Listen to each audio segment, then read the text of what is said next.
बाबा केदारनाथ के दर्शन करने के लिए जो श्रद्धालु वेट कर रहे थे, उनका अब इंतज़ार खत्म हुआ, क्योंकि विधि विधान के साथ बाबा केदारनाथ का कपाट खोल दिया गया। उत्तराखंड में केदारनाथ धाम के कपाट मंगलवार सुबह 6:20 पर खोल दिए गए। मंदिर के मुख्य पुजारी जगतगुरु रावल भीम शंकर लिंग शिवाचार्य ने मंदिर के कपाट खोला।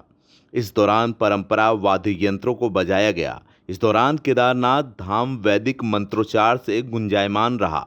भक्तों ने जय केदारनाथ, हर हर शंभो और बम भोले के नारे से पूरे केदारनाथ में भक्ति की धारा बहाई। बाबा केदारनाथ का दरबार करीब 20 क्विंटल फूलों से सजाया गया। केदारनाथ में पिछले 72 घंटों से बर्फबारी हो रही है। खराब मौसम के कारण मंदिर जाने वाले हजारों तीर्थयात्रियों को आगे बढ़ने से रोका गया। इसके बाद भी करीब 8,000 श्रद्धालु बाबा केदारनाथ दरबार में कपाट खुलने के इंतजार में पहुंच गए थे। केदारनाथ धाम की पौराणिक परंपरा के तहत मंगलवार सुबह 6:20 पर मंदिर के मुख्य कपाट खोले गए। मौसम खराब होने के कारण सीएम पुष्कर सिंह धामी इस दौरान उपस्थित नहीं रह सके।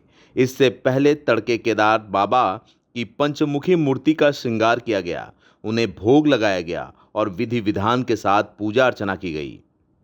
केदारनाथ धाम में लगातार हो रही बर्फबारी के कारण तापमान 6 डिग्री सेल्सियस तक पहुंच गया। कपकपाती ठंड के बावजूद बाबा केदार के धाम में श्रद्धालुओं की भारी संख्या देखी गई।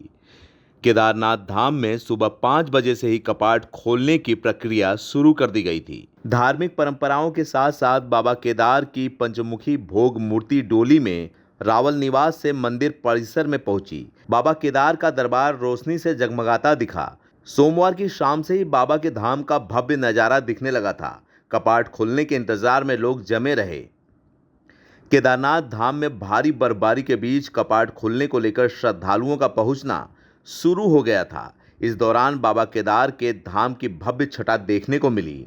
बहुत से ऐसे लोग हैं जो कई सालों से इंतजार कर रहे थे कि वो कपाट खुलते ही पहुंचेंगे। ऐसे में वो लोग अपनी मौजूदगी वहां दर्ज करवाए। बहुत से लोग हैं जो इंतजार कर रहे होंगे, तो आप भी जा सकते हैं, क्योंकि हेलीकॉप्टर सेवाएं भी शुरू हो गई हैं। कपाट भी खोल दिया गया है। अब आप चारों धाम की यात्रा भी कर सकते हैं, क्योंकि केदारनाथ, बद्रीनाथ, गंगोत्री और यमुनोत्री की यात्राएं शुरू हो चुकी हैं।